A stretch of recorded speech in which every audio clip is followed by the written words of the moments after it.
L'apparition des produits de traitement, disons qu'il y a 60-70 ans, des produits de synthèse, pardon, ont été pris dans ces années-là à la légère, c'est-à-dire les viticulteurs, les agriculteurs en général, traités sans protection majeure. Après quelques décennies d'utilisation, la médecine du travail ou autre s'est aperçue qu'il y avait de nombreux cas d'intoxication, à la fois des utilisateurs, mais aussi des gens qui vivent à proximité d'un environnement qui est traité. Et on sait en France que des familles entières peuvent être intoxiquées, déclencher des maladies graves, type cancer, hépatite, maladie de Parkinson, par le simple fait qu'ils côtoient régulièrement des gens, des parcelles qui sont traitées, sans y toucher. Des enfants naissent aujourd'hui, quelque part en France, mal formés ou avec des handicaps physiques ou intellectuels prégnants à vie.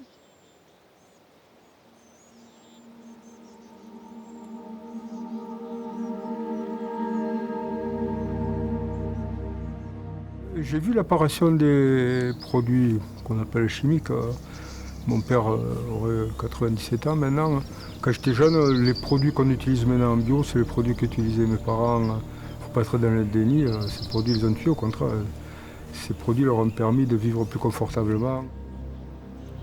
Alors je travaillais quand même dans le milieu du vin, parce que j'ai fait des études d'agronomie.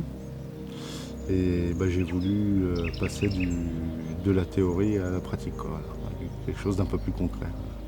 J'ai vu que le système chimique, ça marchait pas, quoi, d'un point de vue économique, d'un point de vue environnemental, et techniquement c'était une fuite en avant, quoi, ça ne marchait pas.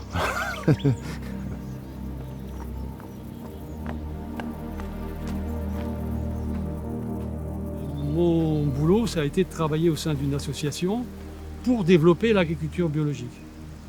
Donc forcément, j'ai eu à rencontrer pendant 30 ans des agriculteurs qui étaient en conventionnel et qui se posaient la question, un jour ou l'autre, est-ce que je peux ou est-ce que j'ai envie de passer en agriculture biologique. Donc mon travail, c'était de les accompagner dans cette démarche. Pendant les 15 premières années où c'était moi-même qui assurais les formations à la conversion des viticulteurs, le premier jour, quand on se voyait, on débriefait. Mon habitude, c'était de dire aux gens, en fait, pourquoi vous êtes venus là? Et chacun s'exprimait à tour de rôle pour expliquer pourquoi sa démarche. Et dans 9 cas sur 10, c'était un problème de maladie, soit qu'il avait eu personnellement, ou dans l'entourage, ou dans le milieu viticole qui l'environnait dans le village. La toxicité des produits, elle est d'abord cachée aux agriculteurs. Et ce sont eux les premières victimes. Mais on le voit tous, vraiment dans les villages, on voit tous, on n'est pas nombreux, et on voit tous d'abord pour la partie viticulture, des gens qui sont morts de ça, quoi. Une fois, j'ai traité avec des insecticides en pleine chaleur, sans rien. Une fois, j'ai pas malaise, mais je me suis senti patraque. Peut-être qu'on était laxiste. Mais dans l'entourage de ma génération, je vois personne de malade, pas plus que dans notre métier. Je suis incapable de dire si la population agricole est plus touchée que par l'autre. Moi, personnellement, non. C'était plus de dire de tomber dans ce panneau, tout le temps en faire plus, pour jamais gagner plus surtout. C'est ça qui m'a fait basculer vers le bio.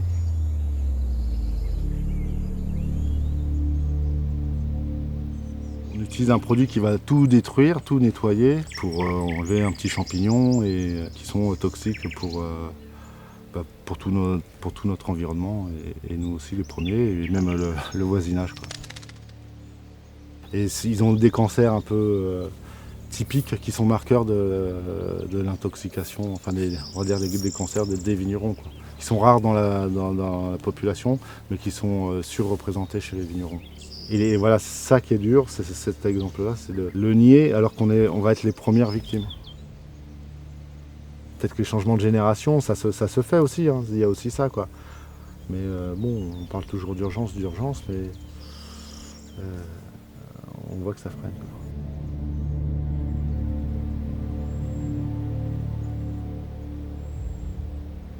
Chaque étude qui montre qu'il y a une relation étroite entre l'utilisation des pesticides et la santé des personnes est contestée. Devinez par qui? Elle est contestée par parfois les pouvoirs publics qui protègent quelque part l'activité du système agricole, mais aussi et surtout par les multinationales de produits agropharmaceutiques. Ça leur ferait mauvaise presse que le grand public découvre que ces substances actives mettent à mal la santé des utilisateurs et des gens qui côtoient ces molécules. Les vignerons, comme tous les agriculteurs, sont supposés avoir des visites médicales professionnelles régulières, notamment avec les services de la mutualité sociale agricole. Et en tout cas, les premières années, c'était l'omerta sur les maladies professionnelles, justement liées à l'usage des produits pesticides et désherbants, donc cancer, Parkinson, Alzheimer, enfin j'en passe et des meilleurs. Donc ça a été pendant longtemps un déni généralisé. Depuis, les choses ont heureusement évolué. Certains agriculteurs arrivent à faire reconnaître leurs maladies comme des maladies professionnelles, mais c'est encore un combat vraiment difficile pour arriver à ce résultat. Comme il y a plein de facteurs, on ne peut pas savoir. Mais on ne peut pas le savoir. On le sait, c'est ce qui est terrible, c'est qu'on le sait, mais on sait que le produit est dangereux, mais enfin voilà, c'est des histoires de lobbying et de groupes d'influence par rapport à l'argent. C'est parce que l'argent est de leur côté, c'est juste ça.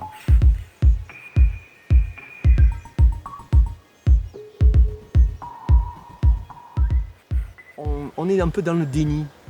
C'est-à-dire, oui, bien sûr, il y a des gens qui tous les jours s'intoxiquent, des voisins qui attrapent des maladies chroniques, des enfants qui sont mal formés. Mais bon, c'est le prix à payer.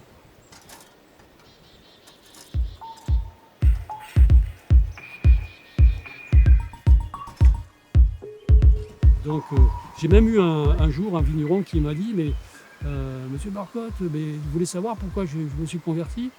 En fait, c'est à cause de mon chien. » Je regardais, je dis « Bon, à cause de ton chien ?» Il me dit « Oui, parce que j'avais un chien qui m'accompagnait toujours à la vigne. Et un jour, il est tombé malade. Je suis allé voir le véto pour le soigner. Et je lui ai demandé, mais qu'est-ce qu'il a? Et le véto, il a dit, mais ce qu'il a, c'est un cancer. Est-ce qu'il venait avec vous à la vigne?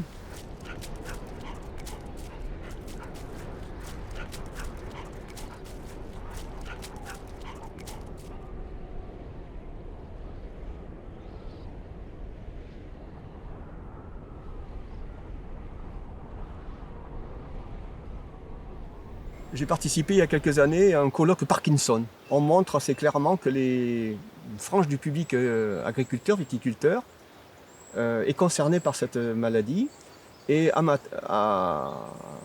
pour de cette table ronde, il y avait mon voisin qui a dit devant un public, devant l'Assemblée, dit voilà, moi je n'en veux pas aux pesticides, même si j'ai un Parkinson, parce que c'était un peu le prix à payer. Ce témoignage m'a vraiment perturbé parce que je me suis dit, on accepte d'être malade sous prétexte qu'on produit.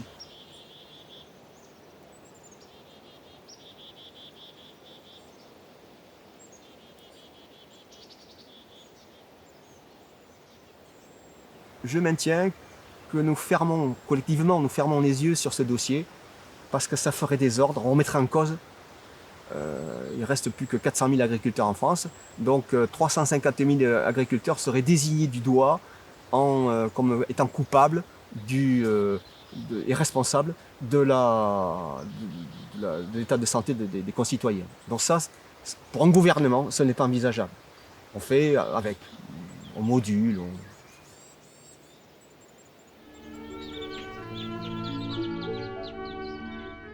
Ah, cette vigne, que de peine elle donne. Le souffrage à la main s'exécute soit avec des souffrettes,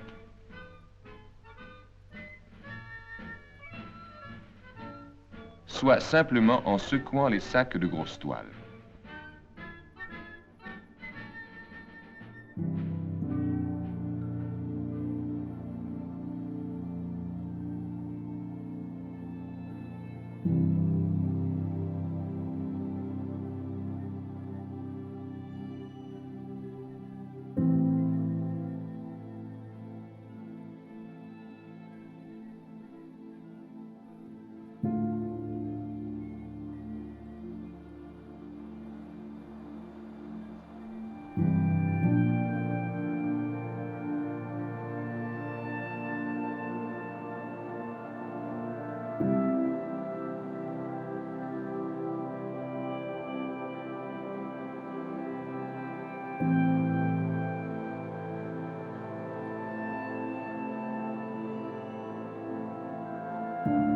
Ah, cette vigne, que de peine elle donne.